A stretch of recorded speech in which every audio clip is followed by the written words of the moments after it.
Good morning, munchkins! And when I say good, I don't really mean it. And when I say morning, I mean MOURNING. I think I spelled that right, but if I didn't, well, I've been up since 5 o'clock, haven't I? I think I woke up on my own, but then there were sirens outside, which woke up Mikey, and I had to put him back to bed. And then about half an hour later, he started chirping and making loud noises.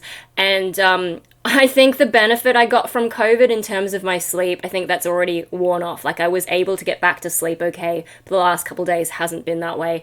So, yeah, I think we're back to the usual shit, and that is not fun. Yeah, just like a lot of tossing and turning, trying not to think about things, but my brain went into morbid directions anyway, got me all upset, and then I would start to drift off, but there's just so much noise. And for some reason, everything's louder than usual today. Like, I can hear traffic noises so much louder from here than I normally could. So I don't know what the hell is going on with my brain. But yeah, no, I'd start to drift off. There'd be another noise. And I just gave up at around 9 o'clock. It's now a bit past 10 a.m. And so I'm feeling pretty awful, and there were things that I wanted to do today. But since I probably can't, I mean, after I film this, I'm probably just going to go back to bed and try and scrape together some last bit of sleep so that I don't feel completely horrible for the rest of the day, especially now that everyone's gone out and it's a little bit quiet finally. But yeah, since my day is basically ruined, let's do a video response, because I got this comment. Yay, from Danny, and I was about to, I was starting to type up an answer, and then I realized it was just getting longer and longer, and I'm like, heck, let's just turn it into a video. So, Danny, you get a video from me. Hi, me. Good hearing the news, and I actually can't remember what the news was now, because I'm too damn tired, and I'm sorry if I'm loud or if I clip the mic, because I just don't give a shit today. So, since you had corona, doesn't that give you antibodies like an anti-COVID superpower? Oh my gosh, I have so much to say on this.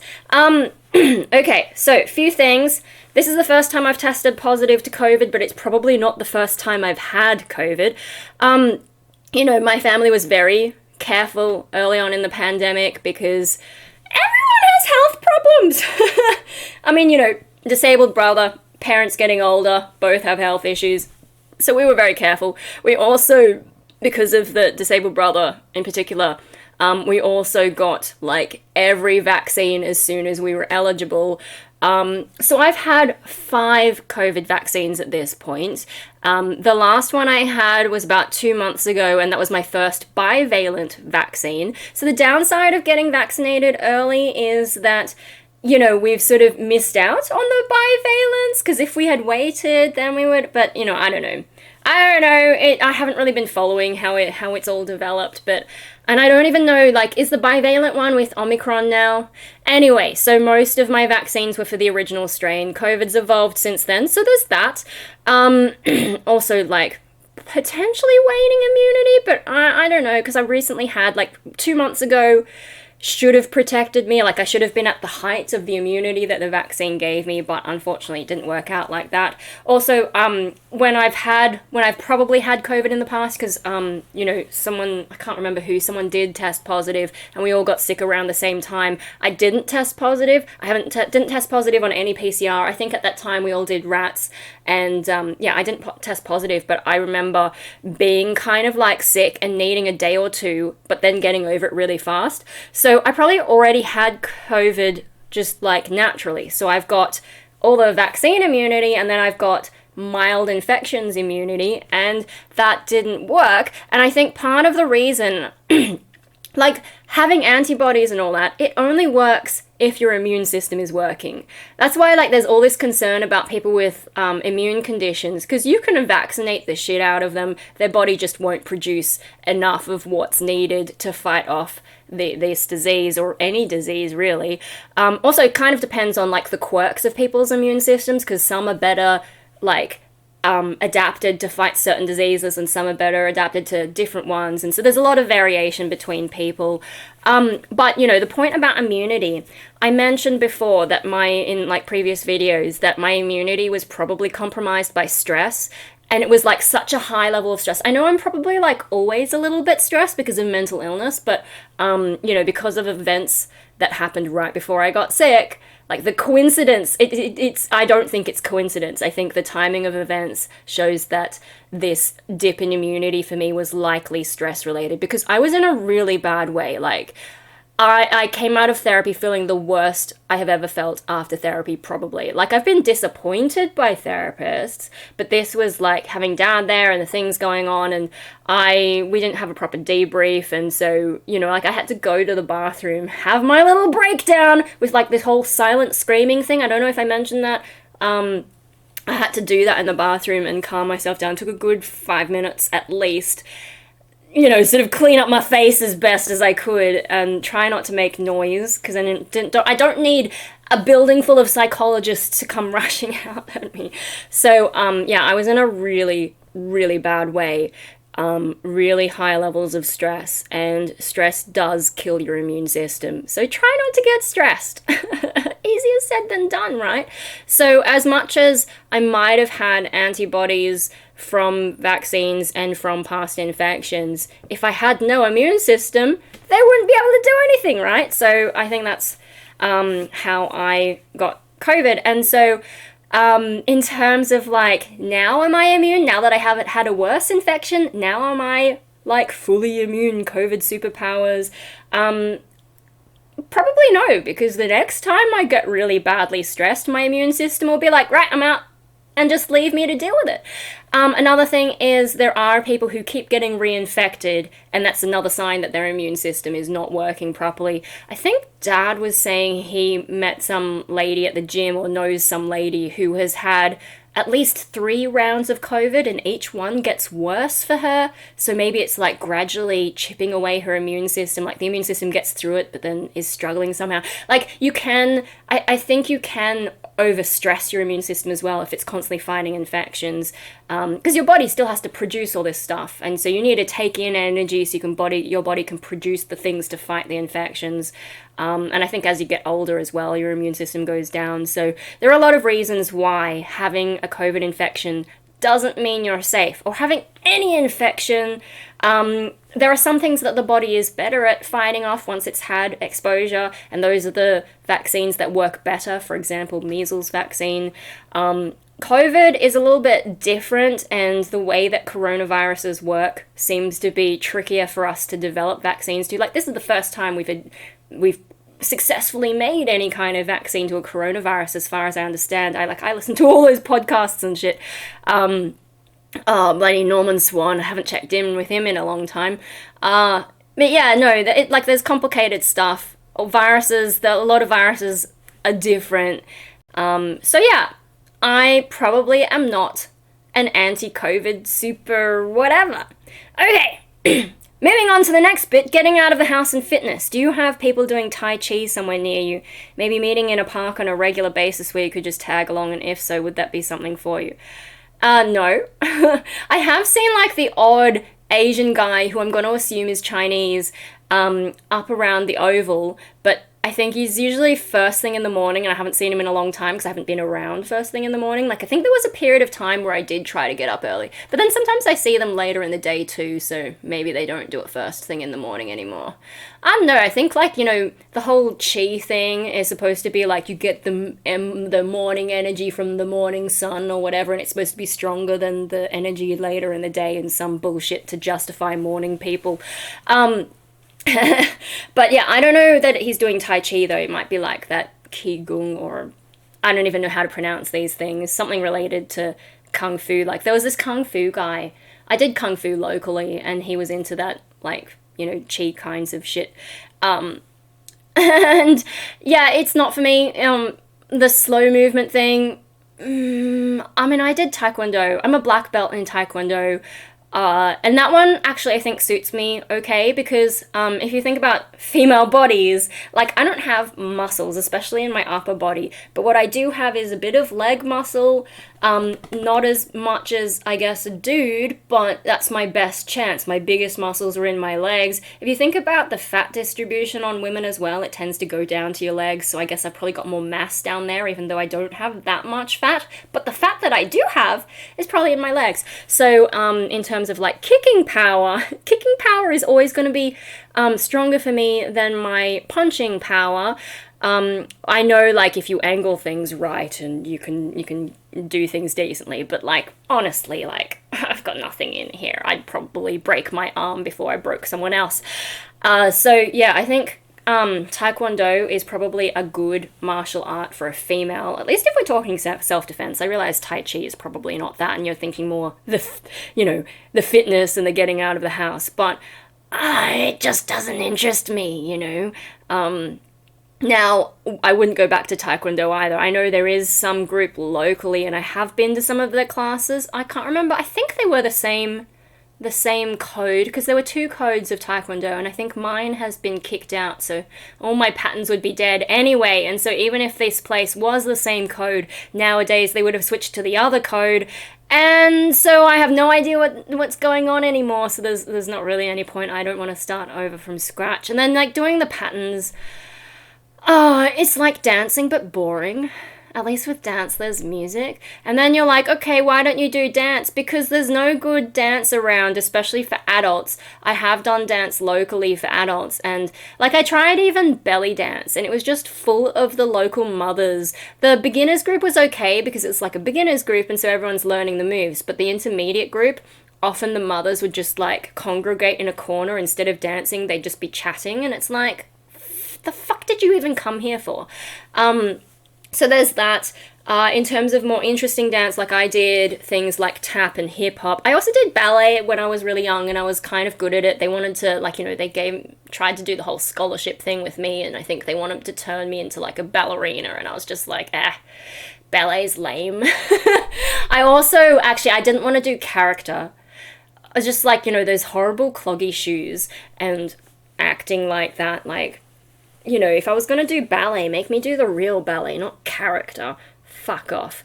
But no, tap was more interesting, I think, because of the rhythm. I had one of my music teachers tell me that probably what I'm attracted to in music is the rhythm. Although I did show him some Nightwish, and he sort of tuned out. And this was a jazz guy, I think, so I don't know.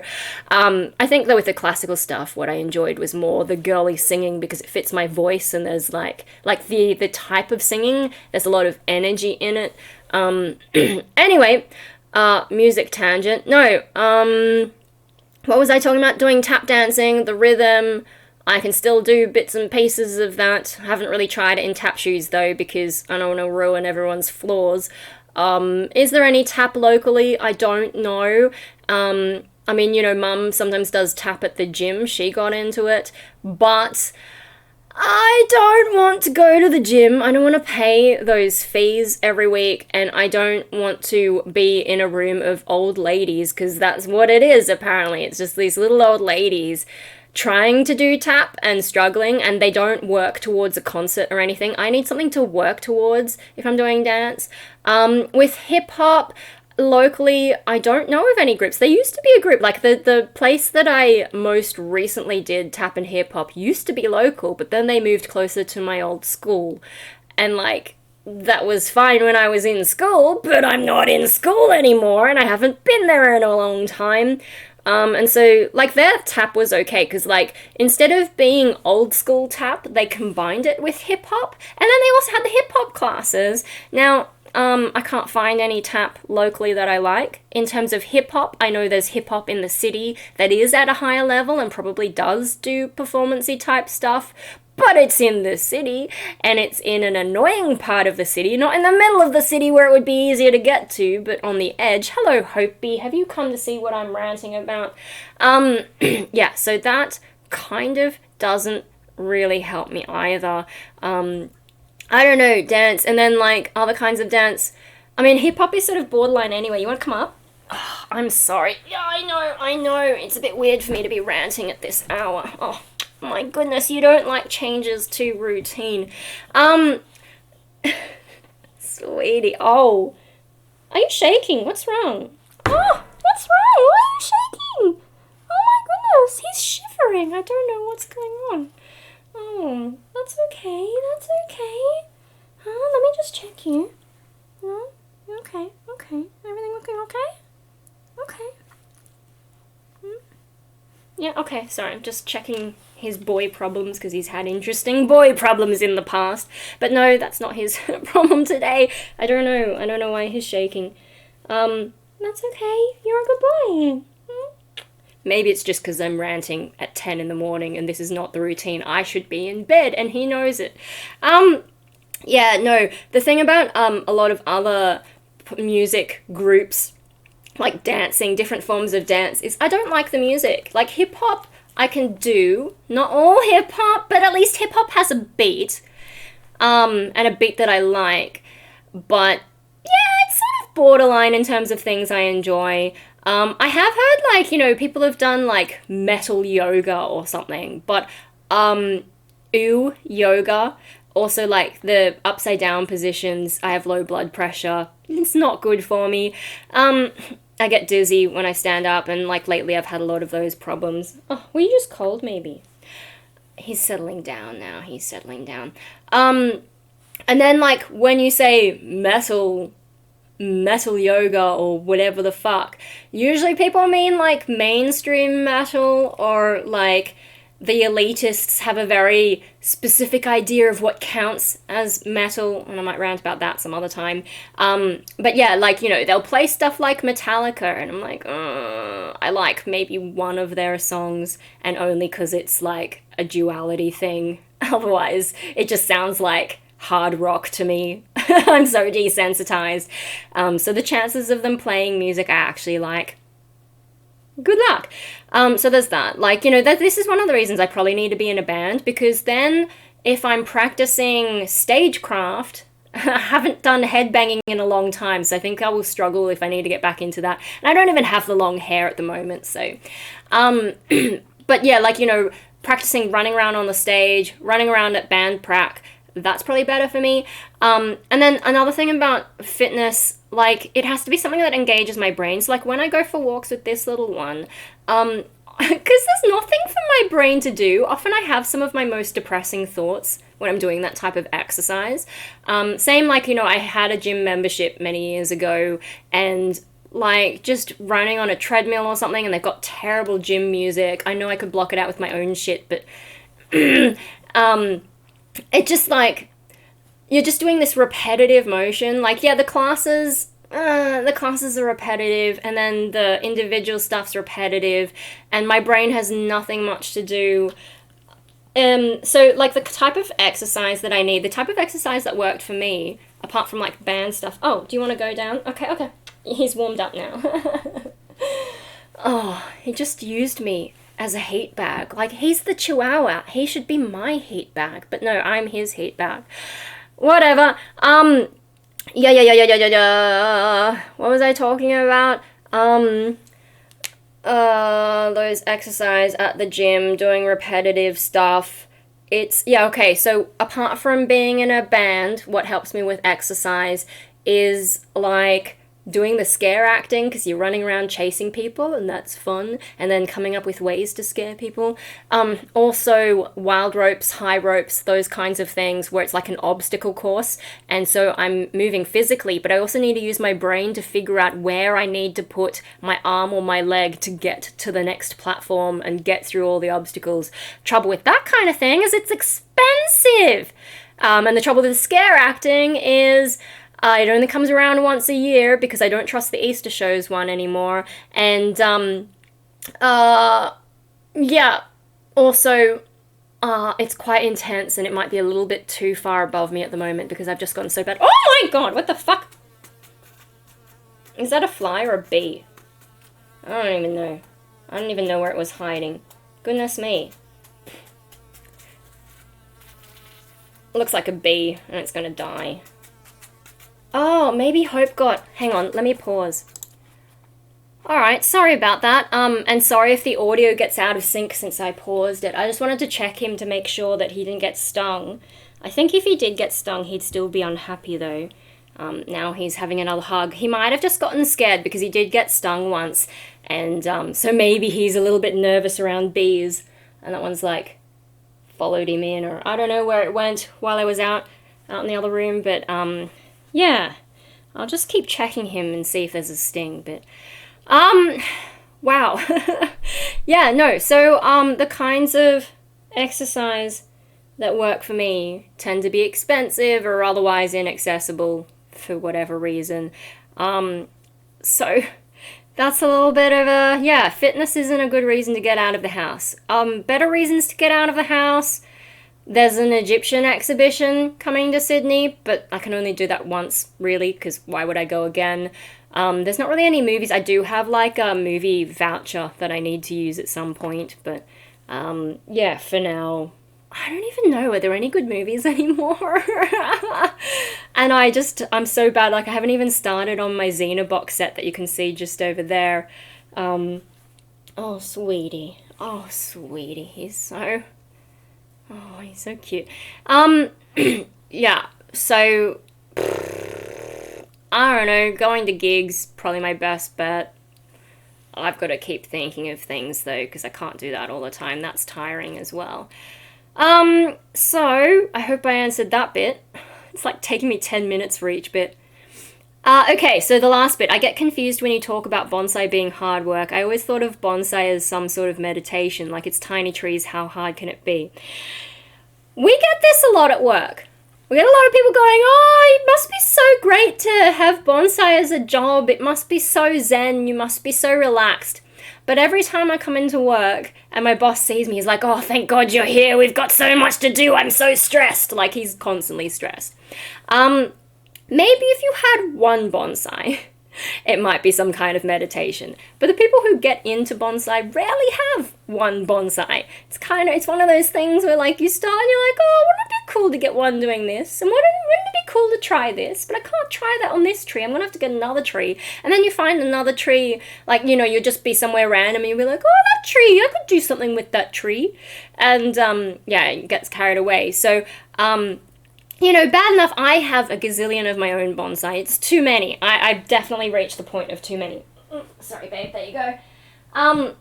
And then you think about my boss who's running a bonsai nursery, and people bring their massive overgrown trees to us to fix them up, to do the maintenance. And often, like, there are some good customers who'll bring in their trees every 6 months, that's really good, especially, like, you know, some of these older guys who, you know, they can't look after them themselves, or maybe they don't have the knowledge to, they just like having the tree, so they bring them a lot. But then you get, like, customers who keep forgetting to do stuff, or maybe they did a class and they thought they could handle it, but they don't know how to do a certain thing, or maybe their tree has gotten sick, which those ones can be pretty bad, and sometimes, like, you know, trying to tell them, no, actually, it's dead, and there's nothing you can do to resurrect them. You know, my boss is not bonsai Jesus, he can't bring it back from the dead. You know, like, if it's not actually dead, maybe, but you might lose some key branches and it might look garbage, so better not to let your bonsai get into that state in the first place. Some of these bonsai are just really overgrown, and so, like, you know, there's a lot that goes into bonsai, so it's not just like you trim it sometimes. No, depending on the age of the tree, every 1 to 5 years, you've got to, like, take it out of the pot, untangle the roots, trim them, but not too much. You got to trim them just right. Maybe you might need to upgrade it to a bigger pot, but if you're on top of things, fucking piece of fur flying around.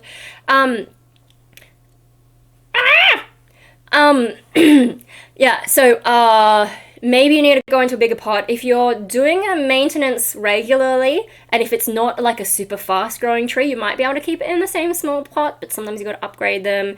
And then, like, you know, when you put them back in the pot, you need to put the seatbelt on, and you've got to, like, they have a little wire seatbelt. You've got your gravel layer, like the drainage layer, you've got your soil, you've got to work the soil in, and then sometimes put top pebbles or, like, moss on the top, depending on what you're doing. So that's just the soil part of it. And then depending on, like, the tree, depending on the time of year, do you trim it? How heavily do you trim it? And if it's, like, really overgrown, sometimes you really need to reduce it so that you can get air into the inside of the tree, and light to the, like, inside of the tree, and, like, get rid of all the dead stuff on the inside that didn't get enough air and light. Then, yeah, certain times of year you can wire them, and then sometimes there's, like, dramatic things that need to be done and things that need to be cut quite heavily, and then you got to put cut paste on it so it doesn't get infected or whatever. Dealing with pests, looking out for pests, identifying pests.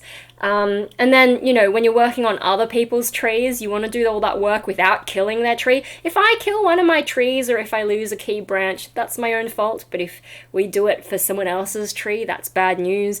And then trying to get through enough trees to make a business viable, and then making new trees and trying to do that quickly without thinking too much, like, you know, using the instinct. And when, like, you know, we also do like starter plants, you know, we've got, like, you got to grow the plants before they can become bonsai. I know some people will, like, get their little bonsai from seed and they'll shape it as it grows, but in a nursery setting that's not practical. And also you get students coming in who want to make bonsai, and it's easier to make bonsai when you've already got a tree there with, you know, not necessarily a good shape, but a shape that can be worked on, that has potential. So we grow a lot of little plants, and at certain times of year, like, they outgrow those little pots, so you have to, like, upgrade them. And so it's like, you know, instead of doing what regular gardeners do and just, like, putting it in a bigger pot with extra soil, you got to untangle the roots so that when comes time to put it in a pot, it's not, like, root bound in these layers of,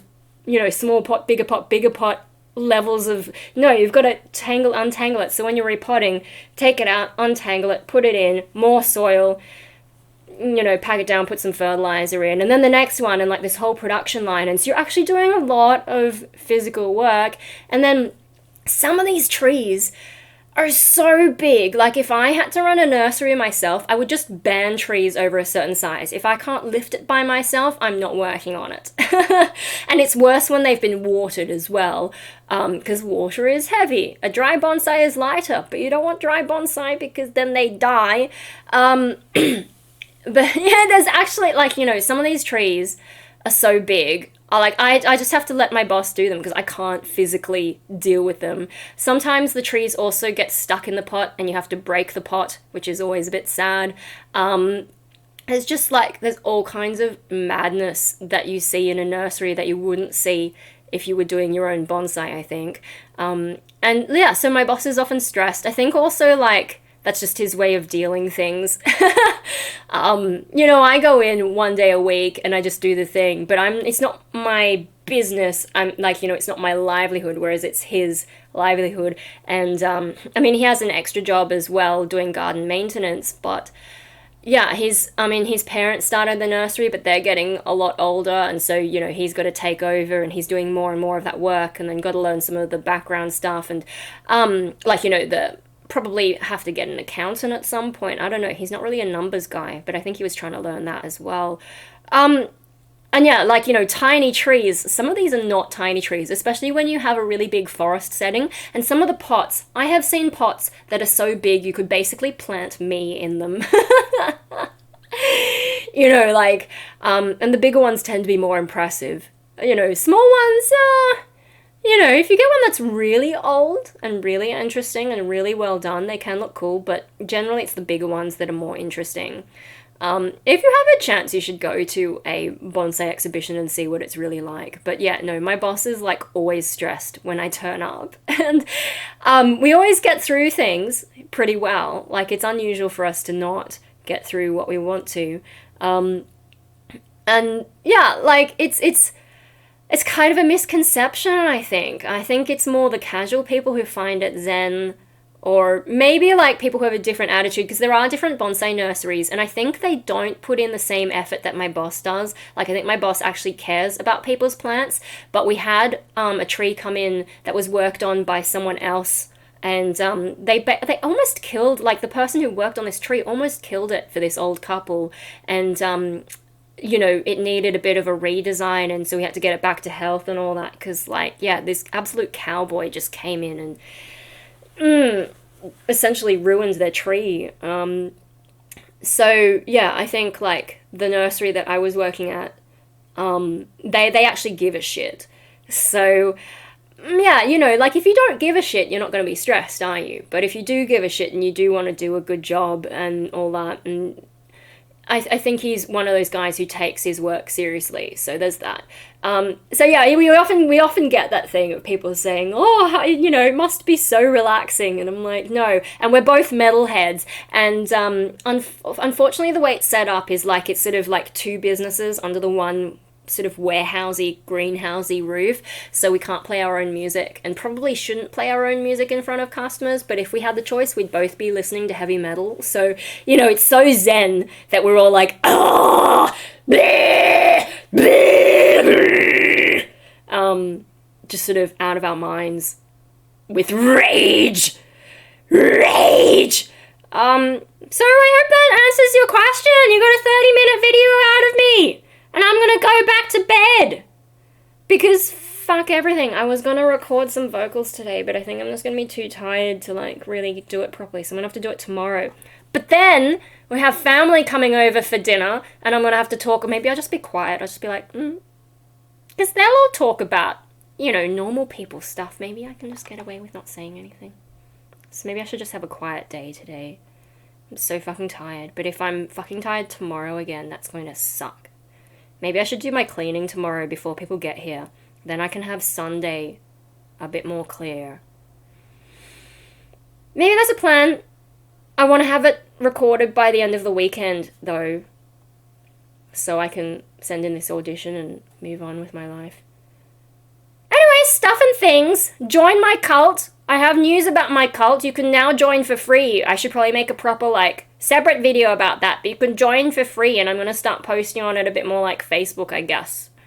Yeah, I got early access to something, and, yeah, so it's a bit more like social media, but then you can also join, so that's like the outer circle of the cult, but then there's the inner paid circle of the cult, if that makes sense, so... Yeah, join my cult. It's free now. You have no excuse. Yeah, I'm going back to bed before I hurt myself. Bye.